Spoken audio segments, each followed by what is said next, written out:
বাংলাদেশের নাকি ভারতকে দরকার নেই। দরকার নেই যখন ইগনোর করুন। গালমন্দ করার কি আছে ভাই? গালমন্দ করছেনই যখন, তখন বোঝা যাচ্ছে নিশ্চয়ই দরকার আছে। আর সেই দরকারটা কি ভাই? আমাদের প্রতিবেশীর উদ্দেশ্য আদৌ কি পরিষ্কার? যাই হোক না কেন, সে বিষয়ে পরে আসছি। আগে একটা বিষয় পরিষ্কার করে বলার ছিল, সেটা হলো শনিবার আমার সহকর্মী তপজা বাংলাদেশ নিয়ে একটা বিশ্লেষণমূলক ভিডিও আপনাদের জন্য নিয়ে এসেছিল। ভালো ভিউ হয়েছে। সেই ভিডিওতে প্রচুর কমেন্ট এসেছে। সেই ভিডিওটা আমি আই বাটনে দিয়ে দিচ্ছি। ভিডিওতে আমার প্রিয় বাংলাদেশি ভাইয়েরা প্রচুর কমেন্ট করেছেন, তাদের জন্য অশেষ ধন্যবাদ। বহু মানুষ ভালো কমেন্ট করেছেন, বহু মানুষ ভারত বিদ্বেষ এবং ভারতের জাতীয় পতাকা অবমাননার প্রতিবাদ জানিয়েছেন। আবার কিছু উগ্রপন্থীরাও এসেছিলেন কমেন্ট বক্সে, তারা কমেন্ট করেছেন। তাদের বক্তব্য, ভারতের দরকার নেই, ভারতের দরকার নেই বাংলাদেশে। তাদের জন্য চীন, পাকিস্তান, তুর্কির দরজা খোলা। এছাড়াও মুসলিম দুনিয়ার অন্যান্য দেশ তো আসেই। বাংলাদেশ ভুলে যায় তাদের তিন দিকে ভারত, একদিকে বঙ্গোপসাগর। সেই সাগর পথে আসবে তাদের প্রিয় দেশের জাহাজ, এবং সেই জাহাজের মাল, আমার প্রশ্ন, সস্তা পড়বে তো? চীন অনেক বড় ইকোনমি বলছেন সেই প্রিয় ভাইয়েরা, তাই চীনের সঙ্গে পিরিত চায়। চীনের সঙ্গে পিরিত করতে গিয়ে ডুবেছে দুটি দেশ, জানেন তো কারা তারা? শ্রীলঙ্কা আর মালদ্বীপ। চীনের ডেট ট্র্যাপ, যাকে সহজ বাংলায় বলে ঋণের বোঝা। সেই ঋণের বোঝায় পালাতে হয়েছিল মহিন্দ্রা রাজাপাকসের সরকারকে। হাসিনার মতোই পালিয়ে বেঁচেছিলেন ওই রাজাপাকসে। আর মালদ্বীপ, ইন্ডিয়া আউট স্লোগান তুলে ক্ষমতায় এসেছিলেন মুইজ্জু। আর তিনি ক্ষমতায় আসার পর ভারতে এসে বারংবার পড়ে আছেন দিল্লির দরজায়। 5 দিন পড়েছিলেন দিল্লিতে। চীনের প্রলোভনের ফাঁদ কেমন টের পেয়েছেন তারা। চীনের মধু যে খেয়েছে ডুবেছে। শুধু বোঝেনি এই পাকিস্তান, একটা রেপুটেড আন্তর্জাতিক ভিখারি দেশ, যারা ভিক্ষার বাটি নিয়ে এই দেশ ওই দেশ দৌড়ে বেড়ায়।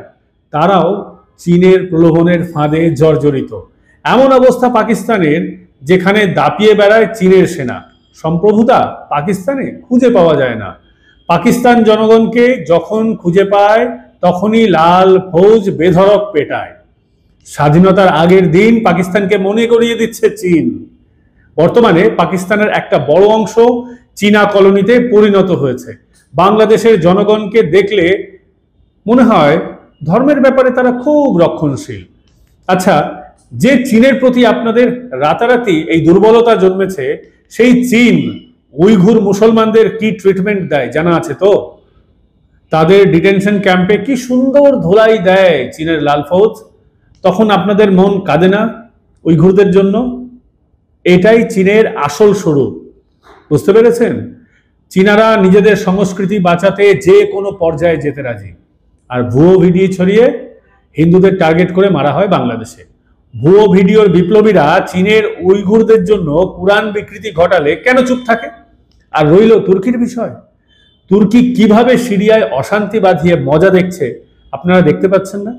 তৃতীয়বার স্বাধীন হওয়া ও আমার সোশ্যাল মিডিয়ার বিপ্লবীরা, আপনারা যা বুঝুন, তুর্কির এখন দুটো লক্ষ্য: 1, মুসলিম দুনিয়ার বাদশাহ হওয়া, এবং 2, অস্ত্র বিক্রি করে মাল কামানো। আর ইরান, যাদের কাছে এখন তেল ছাড়া আর দেওয়ার মতো কিছুই নেই।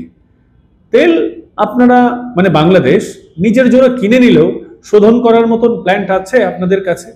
জ্বালানি, বিদ্যুৎ, খাদ্য, ওষুধ, যন্ত্রপাতি, অনেক কিছুই তো আপনারা ভারতের উপর নির্ভরশীল। কয়েকটা নাবালক দেশ চালাচ্ছে বলেছেন পশ্চিমবঙ্গের বিরোধী দলনেতা শুভেন্দু অধিকারী। একদম ঠিক বলেছেন। কয়েকটা ধান্দাবাজ আর নাবালক মিলে দেশ চালানোর নামে নিজেদের আখের গোছাচ্ছে।